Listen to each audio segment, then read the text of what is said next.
allá de la Tierra.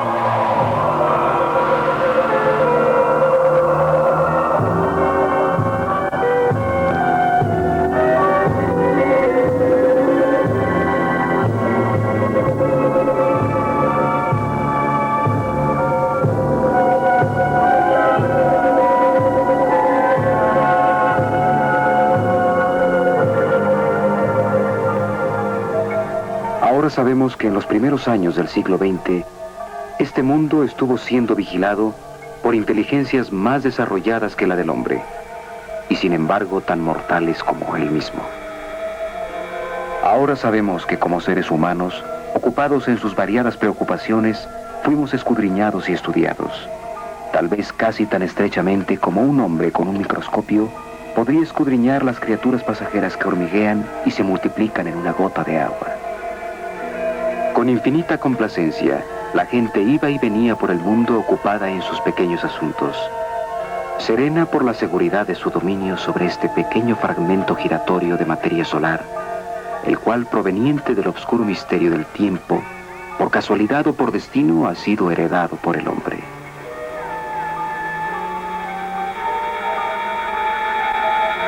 Sin embargo, a través del inmenso golfo etéreo, mentes que son a nuestras mentes como las nuestras son a las bestias de la selva, inteligencias superiores, frías y poco benévolas, observaban esta tierra con ojos de envidia, y lentamente y seguras trazaron sus planes contra nosotros.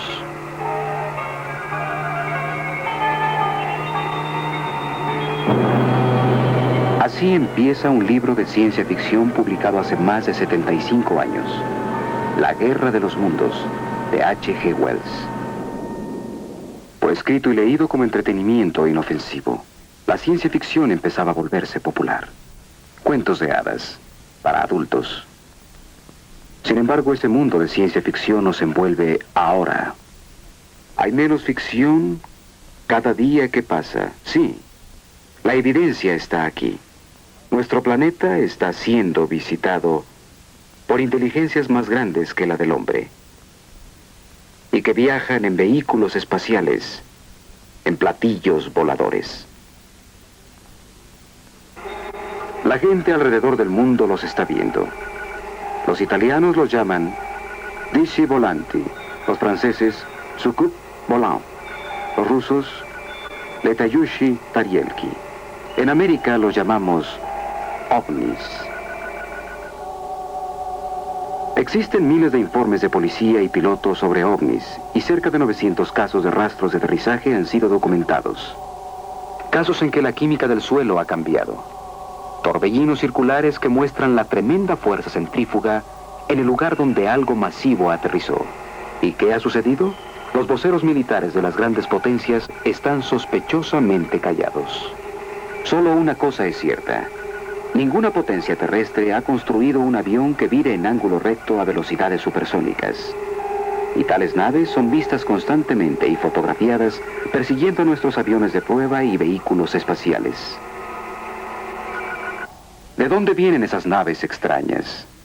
¿Cuál es su potencia? ¿Y por qué nos están visitando?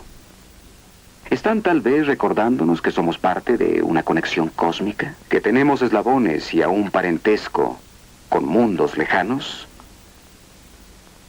¿O están, como más y más gente cree, tratando de decirnos que el conocimiento que necesitamos para sobrevivir y crecer está aquí, en el planeta Tierra, escondido en nuestra ciencia y en nuestro pasado? Nuestro planeta está en crisis, y algunos dicen que esto ha pasado antes, hace mucho, mucho tiempo. En esa misteriosa tierra de leyenda, el continente perdido de la Atlántida. En la cuarta centuria antes de Cristo, Platón describió en sus diálogos una isla continente más allá de las columnas de Hércules, llamada Atlántida. Las antiguas tablillas mesopotámicas se refieren a una tierra destruida por la gran inundación. El libro del Génesis, el Corán, las leyendas mayas, la epopeya de Gilgamesh, todos hablan de esta floreciente civilización cuya ciencia, se ha dicho, sobrepasaba a la nuestra al momento de su destrucción. ¿Qué fue de la Atlántida? De acuerdo con los relatos de sacerdotes egipcios, en un día y una noche de cataclismos, el continente entero se hundió en las profundidades del océano. El físico ruso Immanuel Velikovsky ha sugerido que la Atlántida se volvió el continente perdido después de un desplazamiento del eje de la Tierra. El famoso psíquico Edgar Cayce creyó que por el mal uso de las potencias de la mente e interrumpiendo la evolución del planeta, la Atlántida se volvió víctima de su propia pervertida superciencia. ¿Y a la gente de la Atlántida qué le pasó? ¿Fueron destruidos todos? ¿O algunos sobrevivieron al Holocausto y emigraron por mar y aire a otras tierras? Algunos atlantes se refugiaron dentro del océano y establecieron un magnífico reino submarino que aún florece hoy en día. O tal vez con su avanzada tecnología escaparon al espacio exterior. O tal vez ellos, desde que el primer hombre dejó huellas en las paredes de las cuevas, han estado retornando en sus naves aéreas para observar cómo construimos la nueva Atlántida. ¿Qué evidencia existe de que el hombre mismo no fue el arquitecto de las grandes estructuras antiguas de la Tierra? ¿Verdaderamente recibimos nosotros un poco de ayuda de nuestros amigos del espacio? La Gran Pirámide de Giza tiene la altura de un rascacielos de 40 pisos y fue construida con 2,25 millones de bloques de roca, algunos pesando 12,000 toneladas. Bloques supuestamente transportados cientos de kilómetros por esclavos y bestias de carga. ¿Y qué hay del conocimiento necesario para la construcción de tal monumento? Nosotros sabemos ahora que la Gran Pirámide fue construida de cara al norte verdadero en el centro exacto del mapa terrestre del mundo. No el mundo conocido de 2575 años antes de Cristo, sino el mundo entero como lo conocemos ahora. La única forma en que sus arquitectos pudieron haber deducido tales cálculos hubiera sido mediante un reconocimiento de la Tierra desde lo alto, trazar un mapa global, proyectarlo extendido y luego trazar meridianos a través del centro de la Tierra. ¿Fue eso o la información les fue proporcionada por alguien más? Alguien capaz de efectuar un reconocimiento aéreo. Algunas de las pirámides de Hispanoamérica, tierra de las antiguas civilizaciones maya, azteca y tolteca, son anteriores a las de Egipto. Tiwanaku, la ciudad más antigua de Sudamérica, se dice que fue construida por una raza de gigantes cuya tierra nativa fue destruida por una gran inundación.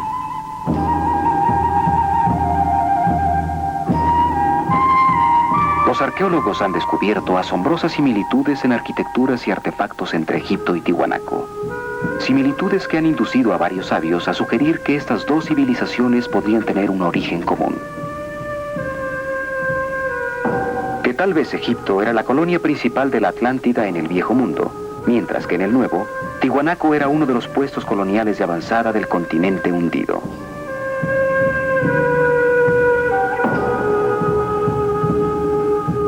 Los libros sagrados y el folclore de tierras muy alejadas, todos hablan de los días de cuando los dioses visitaron este planeta envueltos en nubes o transportados en ligeras carrozas.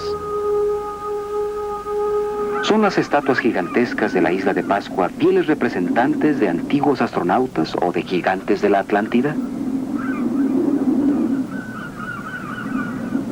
¿Y qué hay de Stonehenge, computador neolítico de los druidas? La comparación no es rebuscada, pues se necesitaría una computadora IBM para descifrar las funciones de este monumento calendárico que predecía futuros eclipses mediante la compleja alineación de estas losas masivas de piedra, cada una marcando una posición del Sol y de la Luna. Y más asombroso aún, las medidas interiores de Stonehenge en Inglaterra y las dimensiones de la Gran Pirámide de Egipto, ambas indican el número preciso de días de un año solar. Esto parece sugerir que los arquitectos de estas apartadas construcciones tuvieron acceso a la misma información. Inclusive pudieron haber trabajado con los mismos planos maestros. La pregunta es, ¿por qué?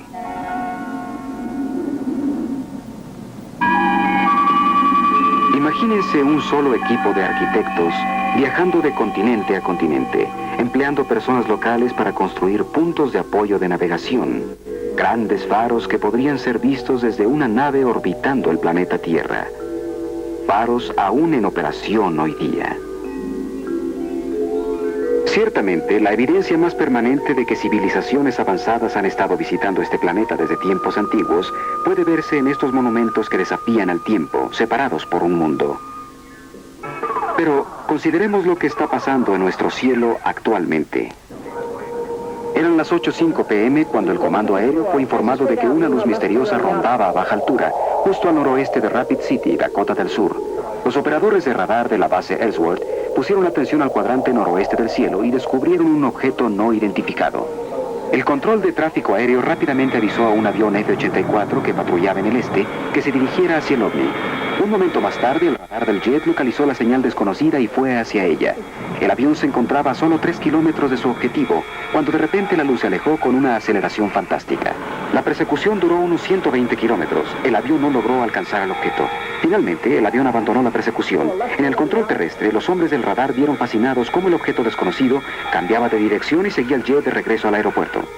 Es abrumadora la evidencia de que el planeta Tierra está siendo visitado por vehículos extraterrestres inteligentemente controlados. En otras palabras, los ovnis son aeronaves de alguien desconocido. No hay buenos argumentos en contra de la realidad de los ovnis si consultamos las evidencias. Stanton T. Friedman, físico nuclear y conferencista, ha estado consultando la evidencia sobre los ovnis por cerca de 15 años. Uno de los casos más extraordinarios que he estudiado recientemente es el de Charles Hickson y Calvin Parker, dos estibadores de Pascagoula, Mississippi, quienes informaron que mientras pescaban en la ribera del río, un vehículo extraño que emitía una luz azulosa descendió y flotó encima del banco de ostras a 13 metros de ellos. Hickson describió más tarde cómo 3 criaturas plateadas flotaron fuera de la nave, lo sujetaron y lo llevaron flotando adentro. Era como un sonido silbante. Y cuando me volví en esta área, cerca de 13 metros, era una especie de nave espacial. Parecía que se iba a posar en el suelo. Pero bajó lentamente y flotó como a medio metro del suelo. Nosotros no sabíamos qué hacer, usted sabe, con el río detrás de nosotros, y esa cosa ya no sabíamos qué era. Antes de que tuviéramos tiempo de hacer algo, apareció una abertura. Era como una especie de puerta con una luz azul. Y tenía luces fulgurantes conforme se acercaba al suelo, pero luego desaparecieron, y cuando la puerta se abrió, una cierta clase de luz salió de adentro, la cual era cegadora. Algunos informes sobre ovnis son difíciles de ignorar aún por los gobiernos, especialmente cuando hay fotografías que respaldan a los testigos. Aproximadamente a los 15 minutos para las 10 del lunes en la noche, varios ciudadanos del área este de Los Ángeles llamaron con urgencia a nuestra estación afirmando que estaban observando lo que creían que era un objeto volador no identificado. Después de recibir varias de estas llamadas, el oficial Wynkoop y yo fuimos despachados al área este de Los Ángeles para investigar ese posible ovni. Observamos el objeto viajando en dirección sureste y empezamos a perseguirlo. Mientras lo perseguíamos, yo me encargué de radiar la persecución a mi comandante, el sargento Pedro de la división Hallenbach del Departamento de Policía de Los Ángeles. Durante la persecución me las arreglé para tomar una fotografía. Esta fotografía en negativo fue registrada como propiedad de la policía. Es complemento del informe y tiene su número de expediente divisional. La extraña nave era ovalada. Ovalada por la parte de encima y abajo parecía un gran pastel abierto a la mitad. No tenía ningún domo como otros que han sido vistos. Y parecía tener como 60 metros de diámetro y 10 metros de altura. Una de las mejores secuencias fotográficas registradas fue tomada a un ovni sobre la isla Trinidad en la costa de Brasil. Observadores militares y civiles del barco brasileño de entrenamiento Almirante Saldaña vieron esta nave metálica de casi 45 metros de largo moverse sobre el mar alrededor de la isla. Un fotógrafo profesional que iba a bordo del barco con su cámara tomó estas fotografías, las cuales fueron oficialmente publicadas en El Mundo por Juscelino Kubitschek, entonces presidente del Brasil, como fotografías auténticas de ovnis. La evidencia de la actividad de ovnis sobre el agua crece constantemente. Jacques Cousteau ha informado la aparición de ovnis en Sudamérica sobre el lago Titicaca. Thor Heyerdahl vio extrañas masas fulgurantes bajo el agua durante su famoso viaje en la Kon-Tiki. Y existen cientos de informes de científicos marinos y tripulaciones de barcos acerca de naves submarinas misteriosas. ¿Cuál es la conexión entre los ovnis y el agua? ¿Están los extraterrestres usando los océanos de nuestro mundo como bases altamente desarrolladas para expediciones espaciales sucesivas? ¿O son estas naves, como algunas gentes creen, piloteadas por descendientes de supervivientes de la Atlántida que buscaron refugio hace mucho bajo el mar? ¿Qué evidencia existe para respaldar esta especulación? Ahora tenemos los medios para explorar el fondo de los océanos, y los buzos han encontrado grandes tramos de lo que parecen ser las piedras de un pavimento de gigantes. Piedras tan grandes como los bloques con que construyeron las pirámides, cruzando el lecho del océano en mitad del Atlántico. Los arqueólogos han encontrado los pasillos y pilares de un antiguo templo hundido en la costa de Bimini, en las Bahamas. ¿Son estas estructuras submarinas restos de una de las ciudades de la Atlántida? Consideren el área misteriosa en forma de triángulo en el Mar Caribe, que se extiende de la orilla de la corriente del Golfo, como a 150 kilómetros al este de Fort Lauderdale, Florida, a 40 grados latitud este en mitad del Atlántico. Conocido antiguamente como Mar de los Sargazos, esta área es el cementerio de lo inexplicable. Es un lugar donde extrañas cosas pasan a las brújulas y extrañas cosas pasan al tiempo.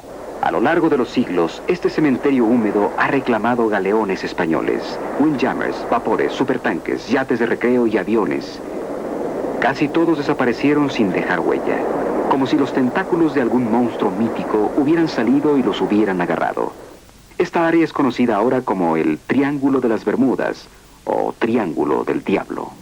El 5 de diciembre de 1945, 5 bombarderos Vengador, bajo el mando del teniente Charles C. Taylor, despegaron de la estación aeronaval de Fort Lauderdale en una misión de rutina. Vientos de superficie de 20 nudos, cielos claros, visibilidad ilimitada.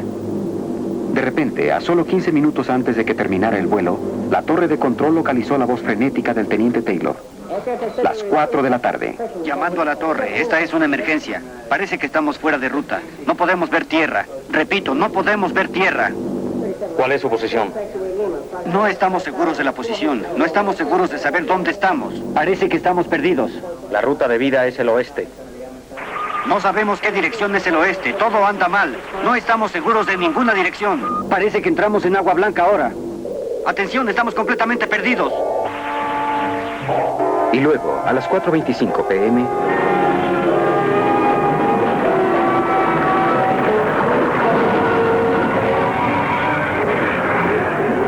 después de oír, estamos completamente perdidos, silencio para siempre. Inmediatamente, la Marina despachó un hidroavión Martin Mariner, una enorme nave con equipo electrónico de rastreo y con suficiente combustible para permanecer volando 24 horas. A bordo, una tripulación de 13 hombres. A las 7:04 p.m., el Mariner también estaba perdido. En 3 breves horas, el Triángulo se había tragado 6 aviones y 27 hombres.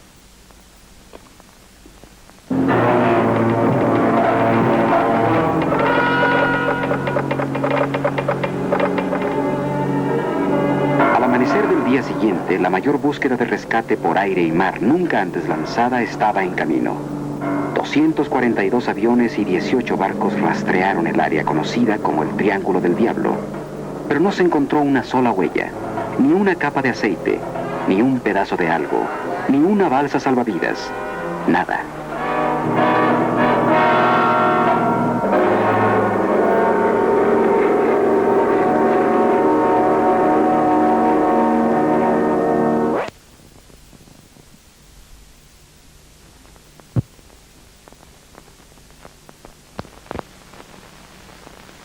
No hay una lista completa de víctimas del Triángulo del Diablo, pero solo la letanía de barcos perdidos se lee como una lista de invitados a una fiesta diplomática. United States Ship Niña, United States Ship Rufus, el Steamship Santa Clara, Star of Riel, el Home Sweet Home, el Steamship Hewitt, Corner, Slocum, el Marine Sulphur Queen, el Southern District, el City Bell, de George Bacon, el Raifuku Maru, y otros, y otros, y otros. Nombres de barcos que vienen de la mitología: el Steamship Rubicon, el Nereus, el Proteus, el Cíclope, el Constelación, el Steamship Whitcraft. Las teorías acerca del triángulo van de piratería a túneles dentro de otras dimensiones, otras zonas de tiempo. Los físicos han sugerido que los barcos y los aviones perdidos pueden haber sido víctimas de un fenómeno magnético que interrumpe las comunicaciones radiales y descompone los instrumentos de vuelo. Pero no hay una explicación concluyente. Y la pregunta ominosa persiste. ¿Esta área está controlada por alguna inteligencia desconocida? Actualmente estamos gastando millones de dólares explorando el lecho del océano. El proyecto Mohole perforó pozos de 200 metros bajo el agua, en un intento por descifrar los misterios de la corteza terrestre. Y junto con arqueólogos y oceanógrafos, los parapsicólogos se están uniendo a la búsqueda para encontrar evidencia sobre la Atlántida, el legendario continente perdido.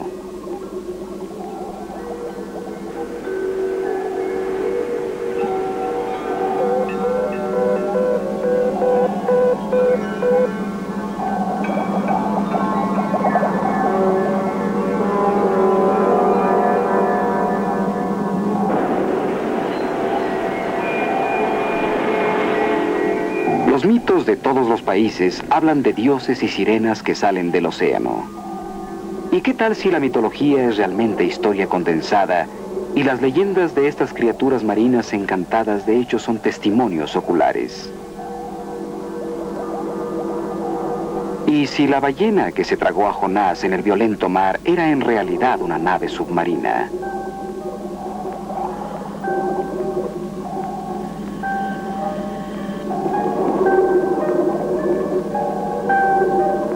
La colonización submarina puede ser una realidad en el futuro. Los institutos oceanográficos como Woods Hole y Scripps están colaborando con el gobierno en experimentos de laboratorios submarinos para probar que el hombre puede vivir confortablemente en un medio acuático por largos periodos de tiempo. Con el objeto de sobrevivir bajo el mar y en el espacio infinito, el hombre está desarrollando nuevas armas mentales, telepatía, clarividencia, psicoquinesis. El joven psíquico Uri Geller, quien ha confundido a los científicos con su habilidad para doblar metales con su mente y desmaterializar objetos, alega que la fuerza para hacer esto es canalizada a través de él por una inteligencia extraterrestre. Si esto es correcto, todos tenemos mucho en qué pensar. Mientras tanto, los gobiernos de Rusia y Norteamérica calladamente patrocinan la investigación psíquica. Ambos países han considerado seriamente el uso de la telepatía, la transferencia directa de pensamientos de una mente a otra, como medio de comunicación con submarinos y naves aéreas. Otro país donde se lleva a cabo la investigación mental con extrema objetividad es Checoslovaquia.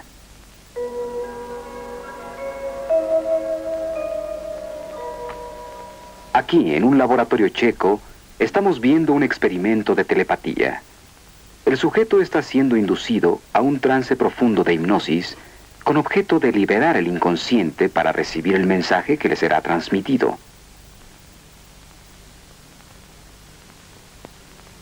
Como dije, primero el sujeto es inducido a un trance hipnótico.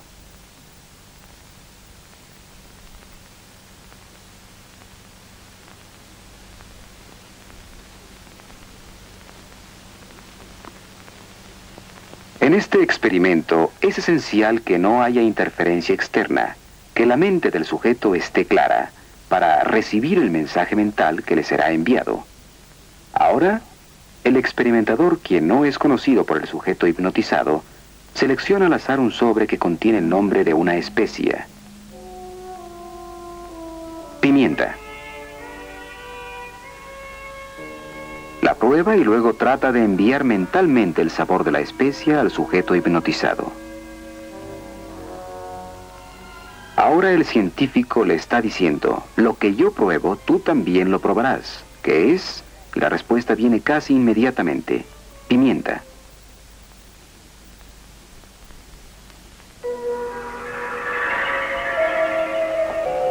Psicoquinesis, la habilidad de mover objetos físicos con la fuerza de la mente, es también asunto de gran interés para la ciencia y los militares. Aquí en Leningrado, bajo las condiciones experimentales más estrictas, la talentosa y sensitiva Nina Kulagina hace que la aguja magnética de una brújula gire con solo la energía de su mente.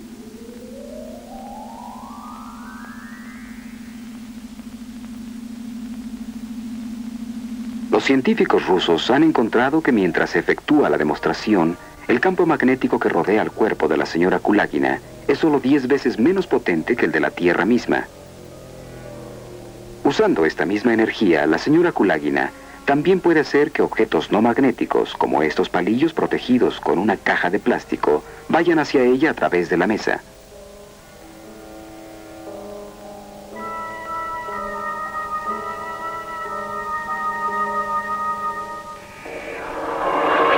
Se dice que en las Filipinas, cirujanos psíquicos están efectuando operaciones importantes en pacientes sin usar instrumentos quirúrgicos y sin ninguna forma de anestesia o control de hemorragias.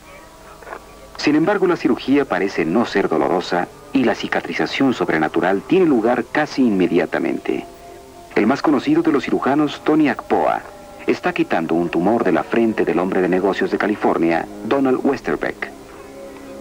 Donald voló a las Filipinas después de que los médicos lo previnieron contra los riesgos involucrados en la cirugía tradicional. Aquí, en la propia voz de Westerbeck, oímos la descripción del resultado de su operación. Cuando vine a las Filipinas, dudaba mucho de todo este proceso, pero pensé que sería una vergüenza ser operado primero y averiguar que había algo de cierto en el fenómeno filipino. Cualquier cosa que resulte puede ser o no ser la clase correcta de tejido extraído. Bien puede ser simbólico, pero hace ya 2 años de la operación y los síntomas que eran progresivos rápidamente han desaparecido. Y yo sé que lo que haya pasado en las Filipinas tuvo un cierto efecto definitivo en el alivio que estoy sintiendo en mi cabeza.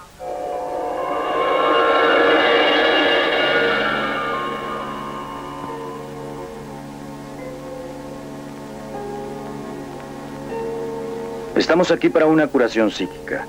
Tenemos curanderos que tienen poder en las manos. Cualquiera que sea su enfermedad se verá afectada. Algunos casos pronto, otros un poco después. Usted será sometido a sueños psíquicos. Usted debe ser sometido a sueños psíquicos. Ellos nos ayudarán a identificar cuál es su problema en particular. Los curanderos tienen esta energía que fluye a través de ellos acumulando energía psíquica, y esta energía psíquica fluirá a cada parte del cuerpo. Pienso que la mayoría de las gentes que se vuelven curanderos profesionales sienten que tienen alguna clase de habilidad, pero no saben qué es. Creo que se vuelven curanderos para aliviar. Me refiero a médicos, enfermeras, quiroprácticos y otros. ¿Ha sido tratada por calor o rayos infrarrojos o...? No, nada. Este observador es un médico autorizado, un doctor, uno de los primeros que investigó este método poco usual de curación para ver qué tenía que ofrecerle a su profesión. Absolutamente. No hay causa física conocida de la artritis reumatoide ni de otras artritis. Este es un grupo de personas dotadas de sensibilidad que poseen la extraordinaria habilidad de diagnosticar las enfermedades de los pacientes mediante un método conocido como exploración corporal. Ellos obtienen su evaluación de la posible enfermedad recibiendo vibraciones directamente de la persona enferma o sosteniendo algo que le pertenece. A veces hay transferencia efectiva de dolor de la persona enferma al diagnosticador.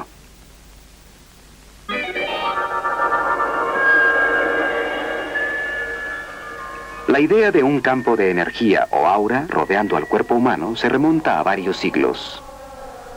En pinturas bíblicas, los artistas trataron de representarla pintando halos o aureolas alrededor de la cabeza de las figuras religiosas divinas. Mucho más recientemente, esta fotografía de la NASA muestra al astronauta de la Apolo 12, Peter Conrad, en la Luna, con un resplandor azuloso alrededor de él.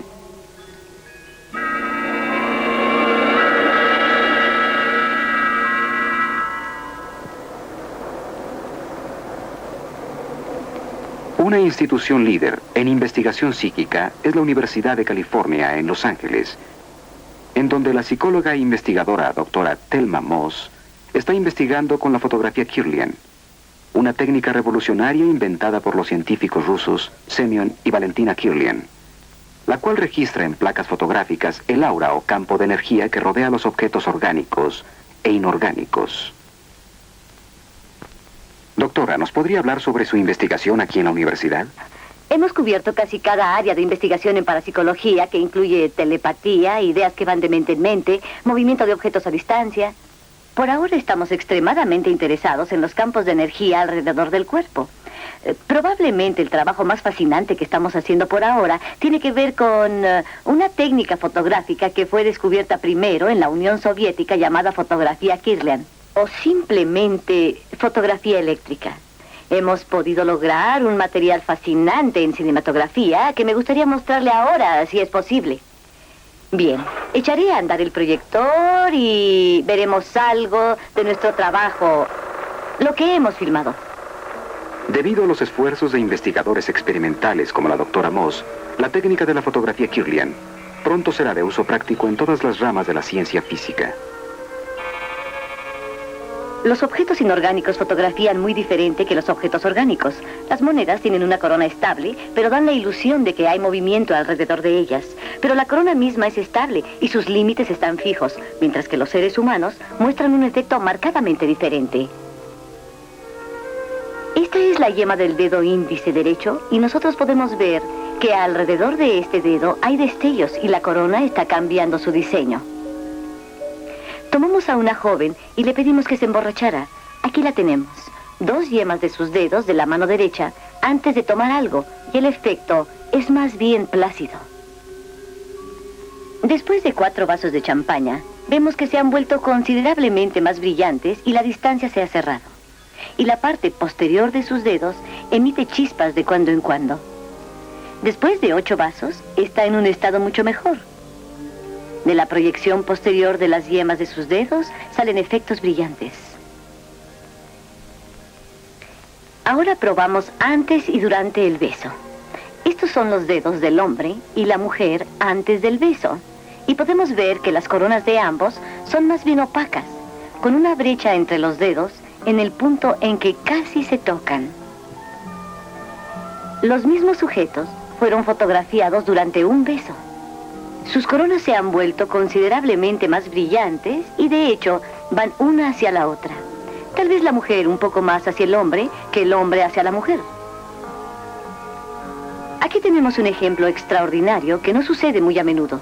Ustedes ven la mancha roja de luz que aparece entre los dos. Anticipándonos podemos imaginar lo que puede suceder con este beso. Mientras se besan, los colores blancos y casi rosados se han vuelto mucho más intensos y parecería que la persona de la izquierda está disfrutando la experiencia un poco más que la persona de la derecha. La doctora Moss también ha observado el intercambio dinámico de energía entre un curandero psíquico y su paciente. Después de un tratamiento curativo hay un incremento considerable en la amplitud de la corona que rodea la yema del dedo del paciente y la disminución correspondiente en la corona del curandero. Otro aspecto fascinante de la fotografía Kirlian es conocido como el fenómeno de la hoja fantasma. Personas que tienen un miembro amputado a menudo dicen que aún lo sienten y también se quejan de que tienen comezón en dedos que no existen. Esto, de acuerdo con los científicos, puede ser explicado por la persistencia de viejos patrones sensoriales en el cerebro. Pero por años los psíquicos han afirmado que ellos pueden ver miembros fantasmas unidos aún al cuerpo. Y ahora la técnica Kirlian respalda su afirmación. En el laboratorio de la doctora Moss, primero fotografiaron una hoja intacta. Luego cortaron una parte de la hoja y la fotografiaron de nuevo. Por corto tiempo, una contraparte fantasma de energía permaneció donde la hoja había sido cortada, formando un perfil luminoso completo de toda la hoja. Una de las cosas más dramáticas de la fotografía Kirlian es el efecto de la hoja fantasma. Aquí está una hoja, ha sido cortada en el lado izquierdo. Encendemos el equipo Kirlian poniendo un electrodo y aquí no vemos fantasma. Donde la hoja ha sido cortada, hay una especie de casco. Sin embargo, levantando el electrodo y volviéndolo a poner, se puede ver vivamente la brillantez del efecto fantasma. Extendiéndose más allá del límite de la hoja cortada, podemos ver destellos viniendo de las diversas partes de la hoja y de su extremo cortado. No podemos explicar el efecto, simplemente sabemos que existe y que podemos tomarlo. Cerca de 30% de las veces obtenemos este efecto fantasma. Doctor Amos, ¿ha investigado usted algunos otros tipos de fenómenos psíquicos? Me llaman frecuentemente. Los psicoterapeutas a veces me traen pacientes porque algunos tienen problemas. Una de las áreas más extrañas de todas es cuando somos llamados. Recibimos cientos de llamadas al año para averiguar acerca de casas encantadas. La gente piensa que sus casas están encantadas. Hicimos una extraordinaria investigación con interesantes resultados en una casa encantada aquí en Los Ángeles para la Sociedad Americana de Investigación Psíquica. No lejos de la universidad, también existe una casa encantada, habitada por el señor y la señora Rice, sus 5 hijos y un fantasma. Señor Rice, ¿cuándo se dio cuenta de que su casa estaba encantada? Fue en la víspera de la Navidad de 1969. ¿Usted oyó o vio algo? Pues fue más bien una sensación que ver o oír algo. Fue, ¿cómo le diría? Una presencia extremadamente fuerte en la casa y yo me levanté. Eran como la 1 o 2 de la mañana y empecé a buscar por la casa. Busqué por todos los cuartos esperando hallar un ladrón, pero no había nadie, pero sí se sentía la presencia de alguien, una presencia muy fuerte. Poco después, los señores Rice llamaron a un psíquico para averiguar si su casa estaba encantada en verdad. Y les dijo que el fantasma era el de un joven arquitecto que se había trastornado mucho y se había ahorcado escaleras arriba en el desván.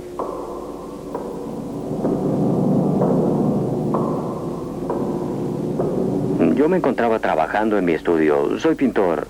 Y este individuo se había vuelto una parte tan familiar después de varios años que yo más o menos traté de comunicarme con él al trabajar en esta pintura. Vi a un hombre de cerca de unos 70 de altura, muy delgado, moreno, llevando una camisa blanca remangada, camisa de vestir de cuello abierto, pantalones oscuros, zapatos negros. Hubo un efecto inmediato. La pintura tomó forma. Era como si fuera dirigido aun cuando no movió mi mano. No es un retrato de cómo es él, más bien es una representación de su personalidad. La Sociedad de California de Investigación Psíquica vino a la casa de los Rice a investigar el caso.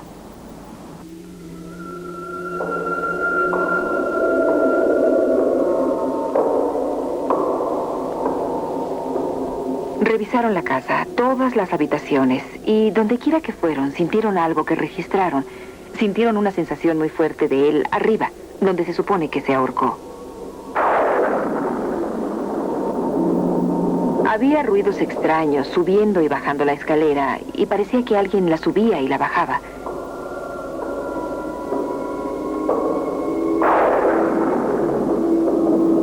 Y también lo vieron en la misma forma y lo describieron en la misma forma que nosotros lo habíamos visto. Muchas de sus conclusiones concordaron con lo que les habíamos dicho nosotros. Aun cuando hay 5 niños, no hay problema de ninguna clase. Están muy conscientes de lo que ha pasado y realmente no los molesta. Están acostumbrados a la idea. Nunca le hemos tenido miedo y nunca nos ha molestado viviendo aquí. Y ya llevamos 5 años. Sinceramente nos ha divertido tenerlo como miembro silencioso de la familia.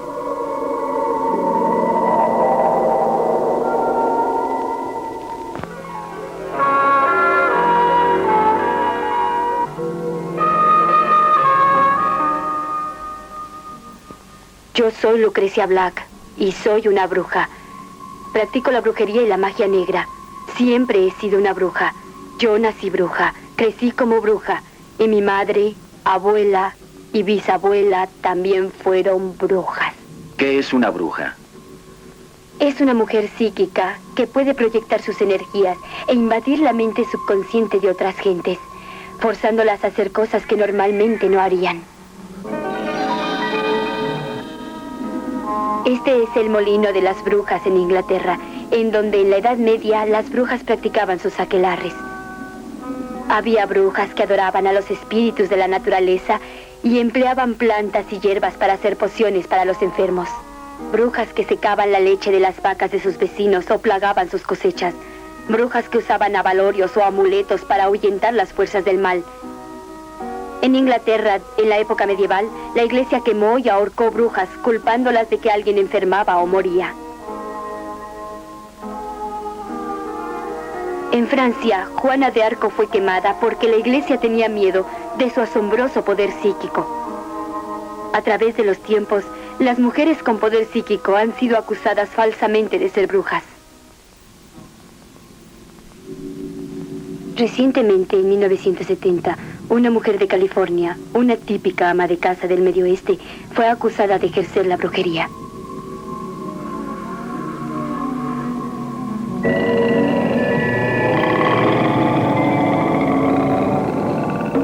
Por años hemos visto gentes acostadas en camas de clavos o caminando sobre filos de espadas y hemos pensado que es magia o truco.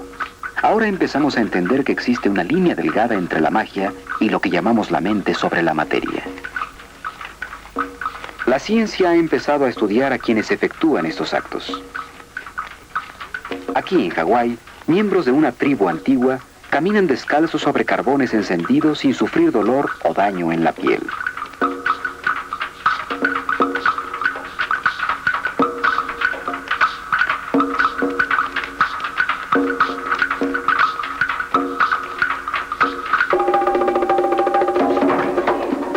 Alrededor de todo el mundo se efectúan rituales altamente especializados que flagelan los niveles más profundos e irrazonables de la mente humana. En Brasil, los cultos vudú aún florecen. Se efectúan ceremonias donde los sacerdotes vudú invocan a los espíritus de los muertos para que se venguen de los vivos. Sacrificios de animales, cánticos y batir de tambores incitan a la multitud casi hasta la histeria.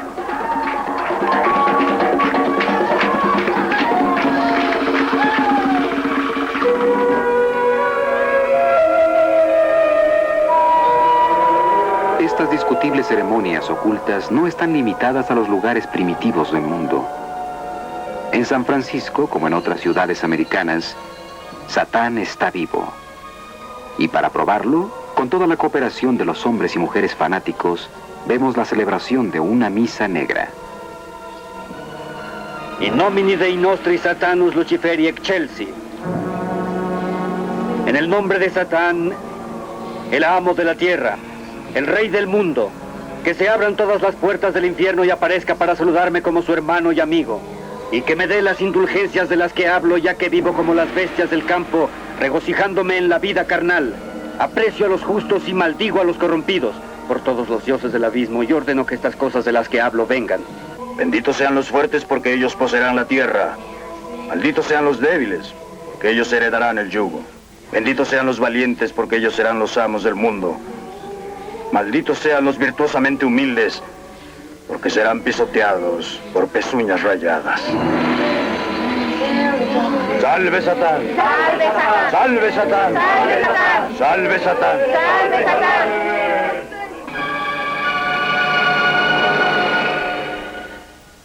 Algunos aún se permiten ser seducidos por el teatro de prácticas, de ritos oscuros y estériles.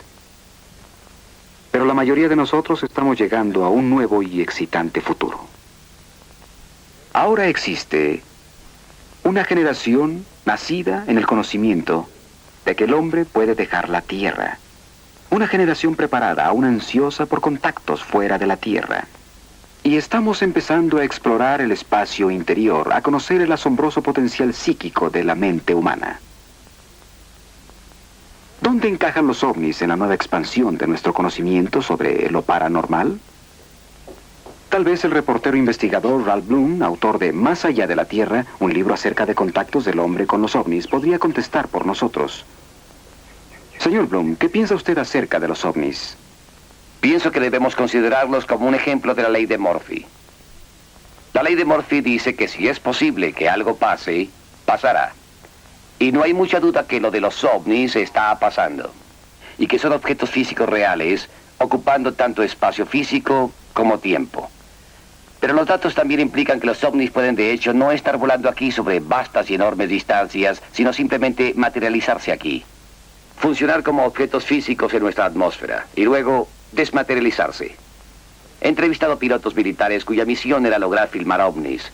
Hombres que han seguido y fotografiado ovnis y luego los han visto desaparecer.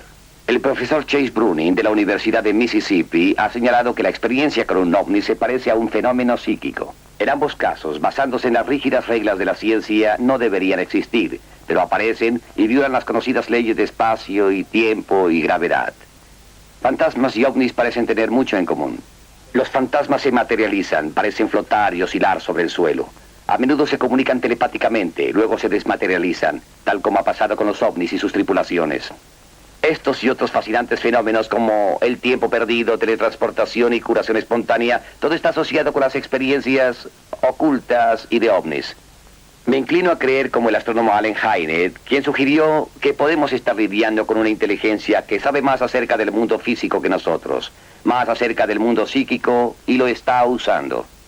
Señor Bloom, entiendo que fue a Pascagoula, Mississippi, solo 36 horas después de que Charles Hickson y Calvin Parker se encontraron con un ovni. Sí lo hice. Fue la primera vez que vi por mí mismo el aspecto profundamente perturbador de tal experiencia, no solo en los dos hombres, sino en todo el pueblo.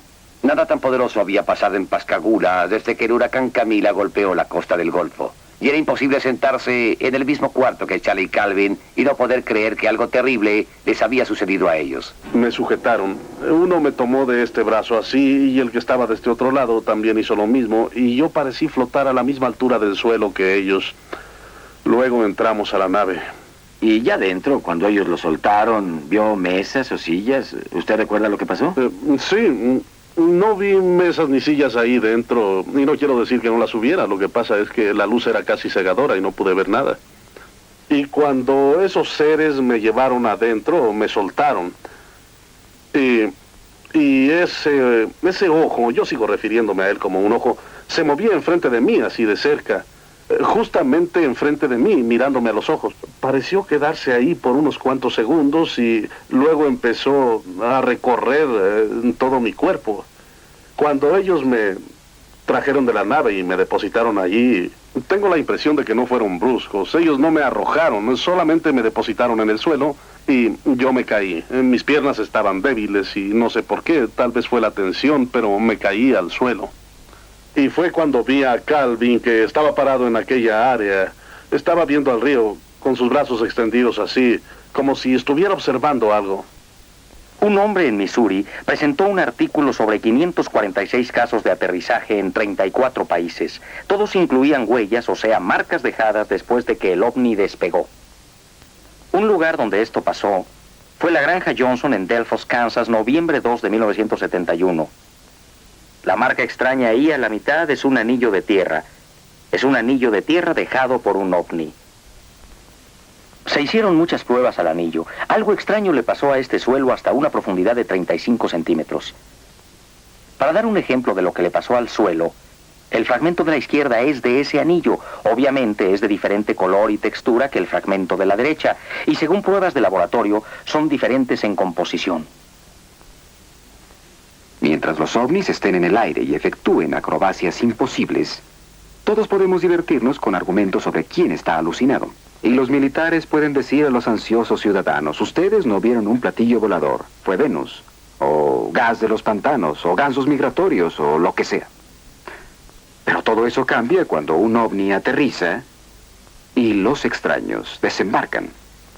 Una de las más asombrosas y angustiosas de esas experiencias involucró a una pareja llamada Betty y Barney Hill. Mientras viajaban por las montañas blancas de New Hampshire en 1961, los Hill perdieron varias horas en el camino.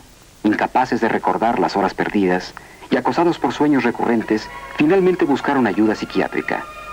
Mientras estaban bajo hipnosis regresiva en el tiempo, tanto Barney como Betty Hill recordaron haber sido llevados a bordo de una extraña nave luminosa tripulada por seres de otro mundo. Estando a bordo, les hicieron un extenso examen médico y les dijeron que no recordarían lo que les había pasado. Este es un modelo de los ocupantes del ovni, según lo describió Betty Hill bajo hipnosis. Tenían menos de 1,50 m de altura, piel grisácea, y se comunicaban mediante alguna clase de transmisión de pensamiento. En contraste, las criaturas que flotaron hacia Charles Hickson parecen haber sido servomecanismos o robots. Los oídos como clavos impulsaron al astronauta brigadier James McDivitt a sugerir que probablemente era una clase de dispositivo de radar avanzado. Otra versión de su apariencia. Este es un dibujo hecho por un artista, una composición basada en cientos de informes oculares. La mayoría de aterrizajes no son informados. Este sujeto tiene 1 metro 20 centímetros de estatura, 2 brazos, 2 piernas, una cabeza. Rasgos faciales algo diferentes. No se parece a ninguno de nuestros amigos de la Tierra.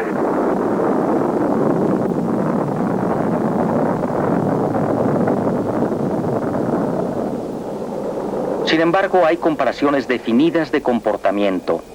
Tienen módulos de excursión terrestre que se comportan muy similar a nuestros módulos de excursión lunar. Vea nuestro programa Apolo.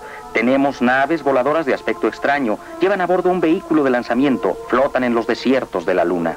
Alunizan. Una pareja de criaturas de aspecto humanoide salen, caminan alrededor, recogen muestras, juguetean, luego vuelven a entrar a la nave. Despegan, revolviendo el suelo detrás de ellos, se reúnen con la nave nodriza y salen disparados hacia otro cuerpo planetario. De hecho, las mismas secuencias que han sido observadas aquí por los testigos de ovnis. Uno de nuestros astronautas pioneros fue el general brigadier James McDivitt. En 1965, el general McDivitt pasó 4 días en el espacio exterior como piloto comandante del Gemini 4. General McDivitt, ¿alguna vez ha visto un ovni? Sí, durante mi vuelo en el Gemini 4 en 1965, vi un objeto en el espacio muy cerca de nuestra nave que no pude identificar. Me pareció tal vez como la parte superior de otro cohete. Traté de tomar algunas fotos de él, pero desafortunadamente las fotos no salieron bien. Nunca pudimos identificar qué había sido. Todos los datos de nuestro radar indicaban que no había cerca de nosotros otro objeto volador en ese momento. General, ¿conoce usted a alguien más que afirme haber visto un ovni? Sí, a propósito, yo conozco a toda clase de gente que afirma haberlos visto. Algunos son muy veraces y algunos de ellos yo creo que solo se están divirtiendo. Tuve la oportunidad recientemente de conocer un caballero de Mississippi, quien afirma haber sido llevado al interior de una astronave. Francamente, creo que ese caballero no está mintiendo, está diciendo lo que considera ser la verdad. No busca la publicidad, ni trata de ser gracioso, solo trata de ser honesto. Y yo creo que a este caballero sí le pasó lo que él afirma, que es verdad. Su historia es muy convincente.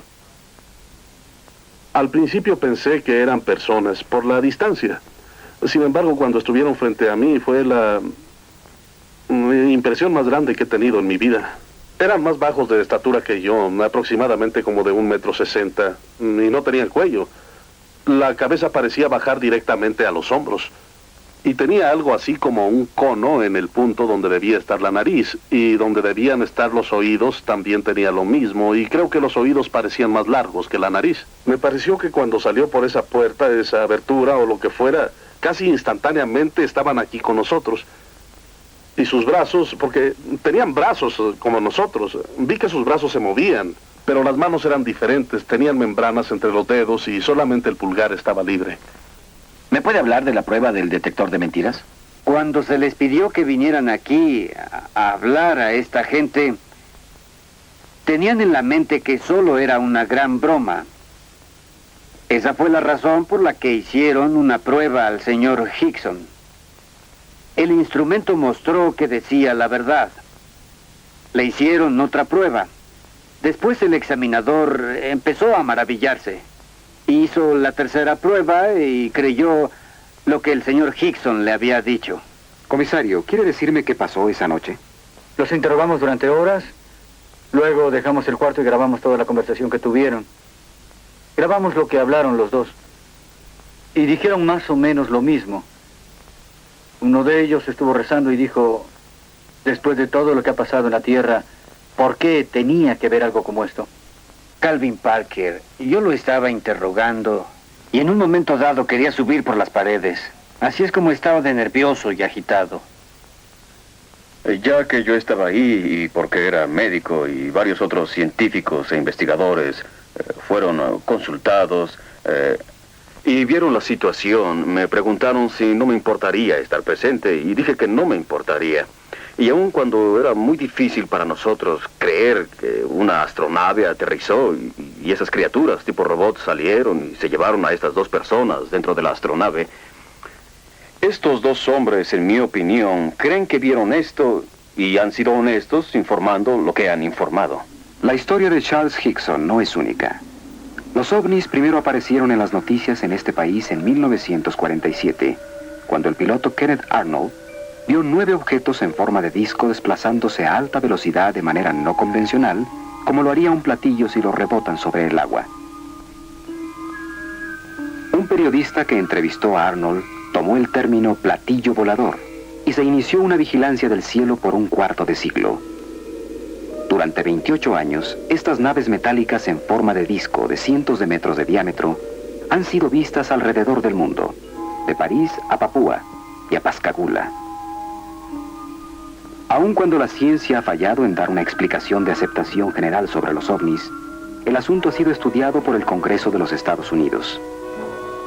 En 1968, el congresista J. Edward Rush, de Indiana, presidió el Simposium de Ciencias y Astronáutica sobre los ovnis. ¿Cree usted que los ovnis son astronaves de otro planeta? Bien, me abstengo de contestar la pregunta solo por esto. Yo no sé, pero mi imaginación me dice que tal vez hay algo que permita al hombre viajar más rápido que la luz. Tal vez hay algo que permita una forma más inteligente de vida de otro planeta girar alrededor de otra estrella para hacer ese largo viaje. Yo también he estudiado esos cientos de informes. Por más de 20 años, el mayor Donald K. Howe, retirado de la Marina, ha estado informando sobre el mundo de los platillos voladores. Entiendo, mayor K. Howe, que igual que el físico Stanton Friedman, usted cree que estamos siendo visitados por vehículos de otros planetas inteligentemente controlados. Estoy de acuerdo con la Fuerza Aérea. Han llegado a una conclusión secreta al respecto desde 1948. Años dirigí un simposium aquí en Capitol Hill. Y los participantes de ese simposium fueron científicos de algún renombre. Eran científicos que tenían interés en los ovnis y durante el curso de ese simposium se presentaron fotos que aparentaban ser de ovnis. Uno de los científicos que analizaron las fotografías en las audiencias del congresista Rush fue el Dr. Robert Baker Jr., quien ha consentido en evaluar para nosotros 2 películas sobre ovnis del archivo del Instituto Smithsoniano de Washington, D.C. Vemos aquí la película de Montana de 1950, mostrando 2 objetos filmados por Nicolás Mariana de Great Falls, Montana. El fenómeno natural al que a menudo se atribuye el origen de estas imágenes es el reflejo de aviones. A menos que los aviones volaran a una velocidad fantástica e irreal, tendrían que estar muy cerca del observador para identificarlos como aviones, con objeto de justificar la clase de movimiento visto en la película. No acepto que estas imágenes sean aviones, reflejos de aviones, cometas u otros fenómenos naturales bien comprendidos. No sabemos si sean armas sofisticadas, todo el mundo lo niega. Nuestra propia nación niega que sean armas fabricadas aquí. Esta película fue tomada en 1952 por Delbert Newhouse, fotógrafo naval, cerca de Tremonton, Utah. Él estimó que había aproximadamente una docena de objetos metálicos formados por 2 platillos, uno invertido sobre el otro. La explicación oficial fue que los objetos eran una parvada de gaviotas volando alto. Pero el Dr. Baker tiene otra opinión. Las aves, como las gaviotas, simplemente no hacen cambios acelerados a altas velocidades como los mostrados en la película. También existen algunos datos meteorológicos que indican que no había condiciones que permitieran a las aves mantener el vuelo por largos periodos simplemente volando en espiral. Me parece más bien que se trata de algún fenómeno natural o es posiblemente algo del espacio exterior. Hay, sin embargo, otra teoría. El Triángulo de las Bermudas no es la única área en la cual los navegantes han sido confundidos por el comportamiento extraño de las brújulas magnéticas. Como todo niño de escuela sabe que algo extraño le pasa a la brújula magnética conforme se viaja a las regiones polares del globo. Los científicos han señalado al espacio, a la alta atmósfera y aún al Sol como responsables de esta anomalía magnética. Pero informes más fidedignos sugieren un misterio mayor. Una gran concentración de ovnis en el Ártico y en el Antártico ha conducido a algunos expertos a especular que estas regiones pueden servir como bases de aterrizaje de naves extraterrestres. Y aún ha sido sugerido que los platillos voladores, de hecho, emergen y vuelven a entrar al interior de la Tierra por puertas polares. y que el centro de nuestro planeta es su verdadero lugar de origen. En 1947, el contraalmirante Richard Byrd, al mando del Navy Task Force, voló 2.000 kilómetros más allá del Polo Norte, pero no como sería de esperarse sobre desiertos helados, sino sobre una gran extensión de montañas, lagos de agua fresca, ríos, vegetación verde y vida animal. Una tierra no registrada en ningún mapa. De la evidencia proporcionada por el almirante Byrd y otros famosos exploradores del Ártico y el Antártico, se ha sugerido que la Tierra no es como hemos pensado, una esfera sólida con un centro candente de metal fundido, sino que es de hecho una esfera hueca, en la cual ha permanecido una pequeña cantidad del fuego original para formar un sol central capaz de emitir luz y propiciar el crecimiento vegetal. Inclusive se ha afirmado que los grandes mamuts, encontrados congelados en el hielo polar, no eran prehistóricos, sino animales del interior hueco de la Tierra que salieron a la superficie y murieron congelados. Los proponentes de esta teoría estiman que la costra de la Tierra es de aproximadamente 120 kilómetros de gruesa, con aberturas en las extremidades polares. Sugieren que el almirante Byrd y otros exploradores de hecho entraron por la abertura que conduce al interior de la Tierra, sin saberlo. Estos exploradores supusieron que aún viajaban por la superficie exterior, ya que la pendiente es gradual, y porque no podían ver el otro lado de la abertura, la cual está a cientos de kilómetros de distancia. Como un solo hombre, los científicos ridiculizan la teoría de la Tierra hueca. Ellos dirán que los únicos espacios huecos cerca de los polos se encuentran en la cabeza de los que creen en esa teoría. Pero algunas preguntas inquietantes permanecen sin contestación. ¿Cómo explicamos el efecto térmico, la presencia creciente de vientos calientes cuando se viaja al norte más allá de 70 grados de latitud? ¿Por qué esos vientos acarrean enormes cantidades de polvo negro? ¿Por qué polen de colores tiñe las nieves de rojo, verde y amarillo en miles de kilómetros cuadrados en el Ártico? ¿Por qué todos los icebergs están compuestos por agua dulce? ¿Y por qué los exploradores encuentran semillas tropicales, plantas y aún árboles flotando en el agua fresca de estos icebergs? ¿De dónde vienen todas estas cosas?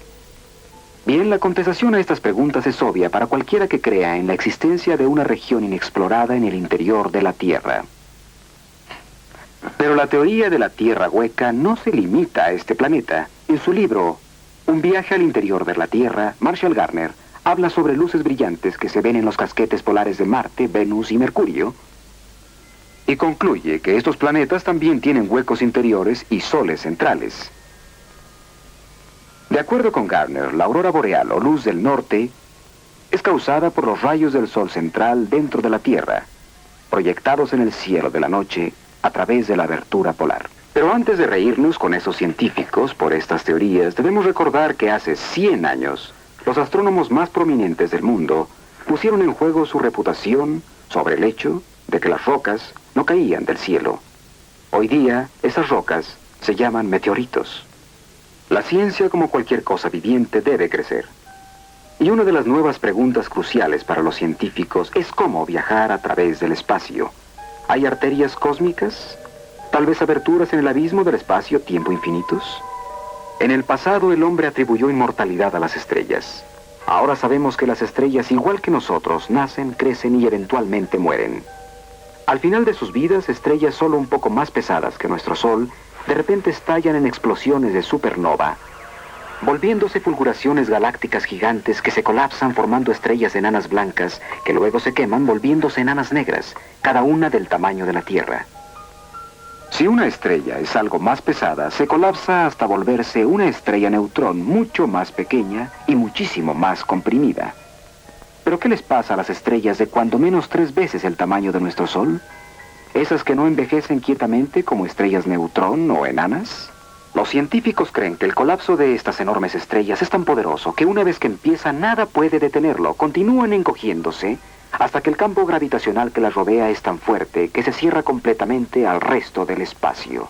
Nada que entre a esta región puede escapar, ni aún la luz. Y así es como estas estrellas se convierten en agujeros negros invisibles en la fábrica del espacio. Estrellas que han parpadeado y muerto, pero que aún están ahí, ejerciendo un efecto devastador sobre cada partícula de materia que entra a su campo gravitacional. donde la gravedad es tan intensa que tuerce el espacio, aprisiona la luz, detiene el tiempo. Los astrónomos especulan acerca de la posibilidad de que existan enormes agujeros negros en rotación, en los cuales la tremenda distorsión del tiempo y del espacio sea tan extrema que genere un corredor hacia otro mundo. Un futuro astronauta que se zambulla en un agujero negro en rotación tal vez nunca podría volver a comunicarse otra vez con nuestro mundo, pero podría emerger en una dimensión diferente, una esquina diferente del universo, inclusive tal vez un universo diferente. Y no es tan remoto que una civilización tecnológicamente avanzada pudiera superar los peligros de viajar en un agujero negro, enjaezar su poder para viajar a través del tiempo, así como del espacio. En su asombroso libro, La conexión cósmica, el astrónomo Carl Sagan imagina para nosotros una federación de sociedades en la galaxia que ha establecido un sistema de tránsito rápido de agujero negro, en el cual un vehículo es rápidamente puesto en ruta a través de una red entrelazada de agujeros negros hacia el agujero negro más cercano a su destino. Y como una evidencia más dramática de penetración interplanetaria, podemos trasladarnos a Siberia y ver qué pasó a principios de siglo. Un objeto espacial no identificado se precipitó a la Tierra a 45.000 kilómetros por hora. Dejando estelas de fuego, entró en la atmósfera. Y luego, una explosión.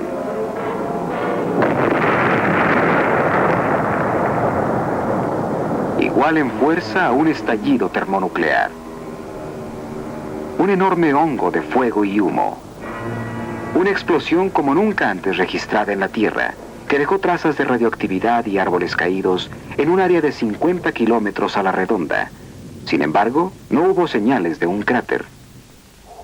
El 7 de enero de 1948, oficiales de la base Godman del fuerte Knox, Kentucky, observaron un objeto extraño pasando sobre ellos a alta velocidad. Minutos después, a las 2:30 p.m., a un escuadrón de caza P-51 que venía del sur, se le pidió que investigara el ovni. El capitán Thomas Mantell, jefe del escuadrón, dejó la formación y empezó a subir. A las 2:45, Mantell notificó a la torre que estaba a 15.000 pies. Tengo algo a la vista arriba y adelante de mí. Alguna clase de objeto metálico, pero no es un avión. Voy a 20.000 pies. A las 3:15, Mantell habló de nuevo. Está directamente delante de mí y va a la misma velocidad. Estoy tratando de acercarme. Fue la última transmisión del capitán Mantell. Todos los intentos por comunicarse con él fallaron. Una hora después encontraron su avión. Mantell estaba muerto. Su reloj destrozado se paró a las 3:18. ¿Están los militares en posesión de restos de metales retorcidos, de ovnis estrellados? ¿De los cadáveres de los tripulantes? No lo sé. No conozco las respuestas. Pero una cosa es cierta. Con los formidables recursos a su disposición, la milicia norteamericana debe tener la mejor colección de datos sobre ovnis en el mundo. Y realmente pienso que ya es tiempo que compartan esos datos con la gente. Debo decir que tengo algo de simpatía por los militares, especialmente la Fuerza Aérea, cuyo reino es, después de todo, el desierto y lejano azul. ¿Qué se hace cuando algo desconocido está penetrando al espacio y no se puede luchar contra él? La solución burocrática parece ser, cuando haya duda, clasifique. Pero también siento verdadera simpatía por la gente que es víctima de esta política. Gente cuya vida no será la misma porque tuvieron el valor de informar lo que vieron. Admito que han estado sucediendo cosas muy extrañas últimamente. Una de las más extrañas y perturbadoras es la aparición de enormes criaturas peludas que caminan paradas en 2 pies y han sido vistas frecuentemente en áreas donde se ha informado actividad de ovnis. En algún lugar de estos densos bosques acecha algo sobre cuyo origen y existencia la ciencia no puede dar una explicación terrena. Llamado Sasquatch en Canadá, Bigfoot en los estados del oeste, Fog Monster en Arkansas, Momo en Missouri y Skunk Ape en los pantanos de Florida. Estos fétidos gigantes, algunos de ellos de hasta 3 metros de altura, andan vagando por la maleza, arrancan árboles, invaden campamentos madereros y aterrorizan a los testigos.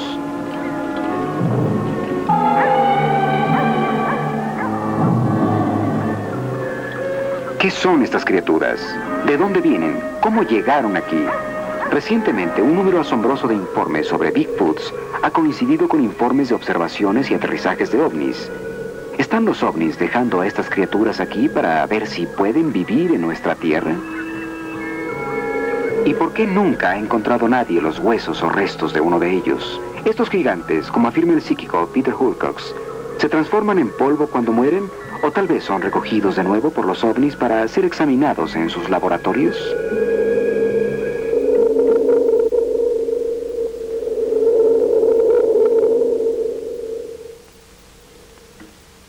¿Es un Bigfoot un mutante cósmico?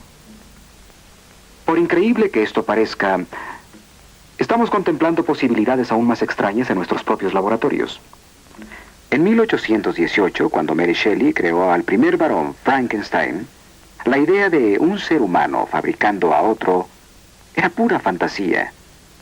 Ahora lo inconcebible se ha hecho casi una realidad, ya que los científicos del mundo investigan en el nuevo y ominoso campo de la ingeniería genética. Mediante un proceso conocido como cloning, se puede reproducir genéticamente copias idénticas de un organismo individual. Hasta ahora los experimentos en reproducir plantas y formas de animales inferiores han sido un éxito. El camino está abierto para experimentos similares con células humanas. En la Universidad de California, en San Diego, el Dr. Walter Desmond lleva a cabo investigación en cloning. En este laboratorio trabajamos con una variedad cultivada de células fertilizadas. Estas células se originan en varios tejidos del cuerpo, los cuales pueden crecer esencialmente por siempre en recipientes de cultivo. El material de que partimos, el tejido animal, está hecho de un número de diferentes clases de células. Como a menudo estamos interesados en estudiar un solo tipo de célula, es deseable tener cultivos que vengan de una célula única. Esperamos entonces que todas las células de ese tejido sean idénticas. Eso se logra mediante cloning, poniendo un número muy pequeño, inclusive una célula en un recipiente de cultivo, permitiendo que las células crezcan en forma individual. Las colonias que provienen de donde originalmente había una pueden ser aisladas y estudiadas, con la seguridad de que todas las células son de origen idéntico. Aún existe alguna duda de si las células de animales superiores tienen este potencial. En la Universidad de Indiana, la doctora Janice Brothers ha estado trabajando extensamente en el desarrollo de formas animales inferiores, como la salamandra, de una fuente paternal única. Así que el nuevo espécimen de salamandra crece y se convierte en gemelo idéntico, una generación obtenida de uno solo de los padres. Estos ajolotes son un tipo de salamandra provenientes de un lago de México. El ajolote es útil a los científicos porque muchos mutantes de este animal han sido estudiados. El desarrollo de cada característica del cuerpo es controlada por genes. Un cambio en un gene se llama mutación. Algunas de las mutaciones que se han encontrado en los ajolotes afectan el desarrollo de los ojos, corazón, patas, sistema esquelético y la pigmentación. Los ajolotes dorados y blancos son animales con mutación en la pigmentación. Los 4 ajolotes oscuros y grandes que nadan en el acuario son un clon de trasplantes nucleares, obtenidos trasplantando el núcleo de una célula de un embrión normal en un huevo que tiene un citoplasma anormal.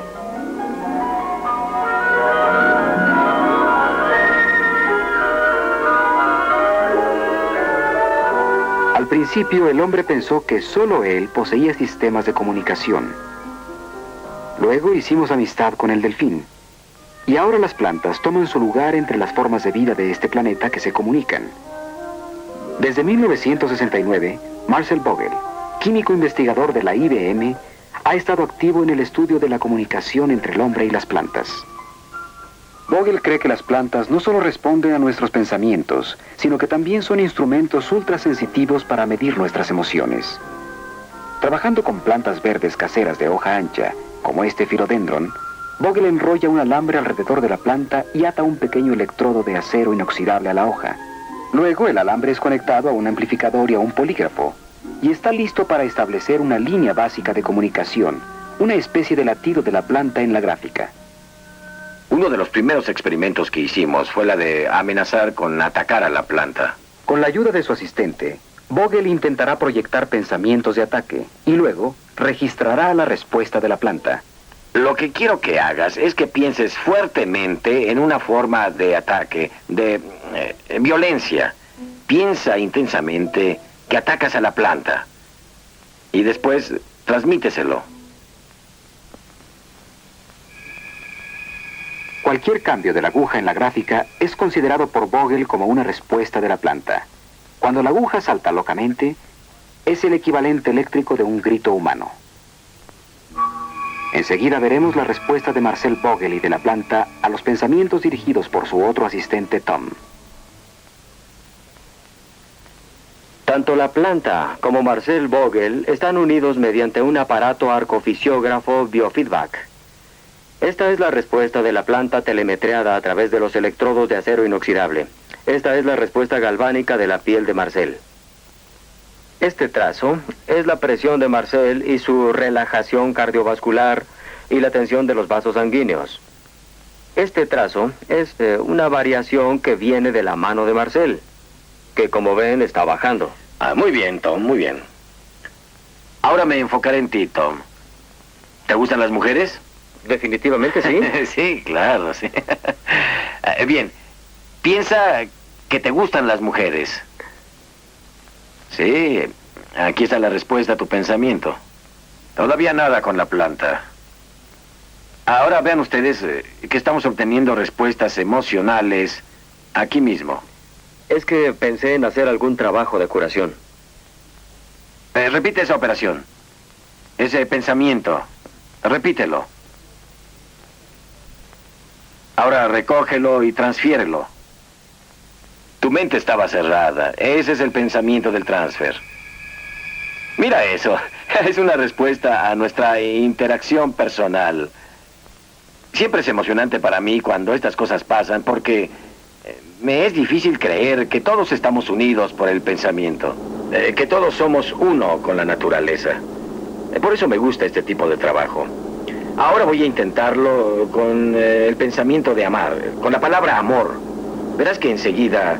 Marcel Vogel está señalando cómo con idéntico equipo la respuesta de la planta es mayor que la suya, que de hecho registra más información y por lo tanto es un instrumento más fino para medir las emociones que el hombre mismo. La investigación de la vida secreta de las plantas origina algunas cuestiones morales pasmosas. ¿No deberemos, por ejemplo, cortar rosas en nuestros jardines? ¿Deberemos comer solo vegetales que han tenido muerte natural? ¿Y qué es natural cuando hablamos de la muerte? La raza humana ha andado un largo camino desde que Fausto vendió su alma al diablo. Ahora estamos listos para negociar con la muerte, a tratar a la muerte como una enfermedad, y una enfermedad curable. En marzo de 1963, biólogos de la Universidad de Oklahoma confirmaron que las células dérmicas de la princesa egipcia Mene estaban intactas y, en efecto, vivas. Sin embargo, la princesa ha estado muerta desde hace miles de años. Los antiguos sacerdotes egipcios sabían mucho de los secretos sobre la preservación de la vida, secretos que ahora estamos por redescubrir mediante una rama tan nueva de la ciencia que la mayoría de la gente nunca ha oído hablar de ella. El nombre es criónica. La criónica es un programa para alargar la vida. Debido a la brecha tremenda entre el laboratorio de investigación y el consultorio del médico general, parece que ya no es apropiado sepultar o cremar a un individuo simplemente porque ha sufrido una enfermedad terminal o porque ha tenido un ataque cardíaco. De hecho, podemos hacer más utilizando los nuevos desarrollos y avances de la ciencia llamada criología. La criónica se refiere a morir y a la muerte como una enfermedad, fenómeno natural, pero no necesariamente incurable. ¿Cómo cura a un paciente de la muerte? Bajo condiciones ideales, un paciente está en el hospital y segundos después de cesar los latidos, se firma un certificado que constituye la muerte legal. Inmediatamente la temperatura del cuerpo del paciente debe ser reducida a 0 grados centígrados lo más pronto posible. Esto se logra usualmente poniendo el cuerpo del paciente en un baño frío, reduciendo rápidamente la temperatura. El propósito es reducir el metabolismo. Tratamos de retardar el proceso mortal tan rápidamente como sea posible, preparando el cuerpo para la segunda fase de la suspensión criónica llamada perfusión, en que el cuerpo es llevado a temperaturas de 300 grados bajo cero.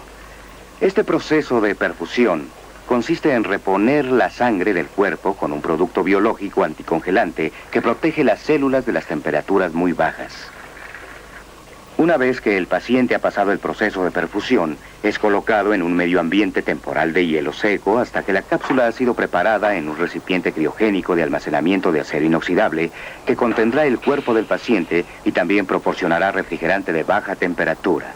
En este caso se usa nitrógeno líquido. el cual tiene una temperatura de menos de 320 grados Fahrenheit. A esta temperatura, para propósitos prácticos, el tiempo deja de existir. No estamos en el negocio o interesados del todo en congelar cadáveres y tratar de volverlos a la vida. Lo que estamos haciendo es retardar. Utilizando biología de baja temperatura, estamos retardando y deteniendo el proceso de la muerte dentro de lo que nosotros llamamos legalidad.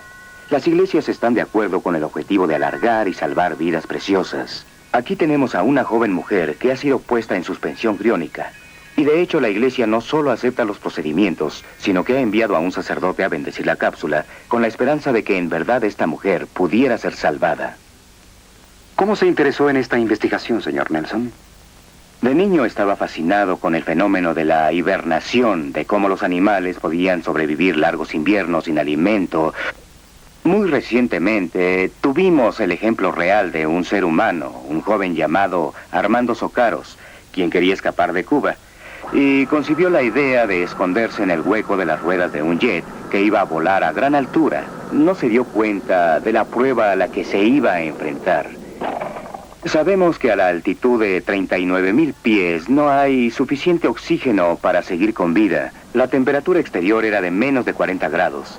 Y el depósito de las ruedas no era una cabina presurizada. Cualquiera de estos factores podía y debía haberle quitado la vida.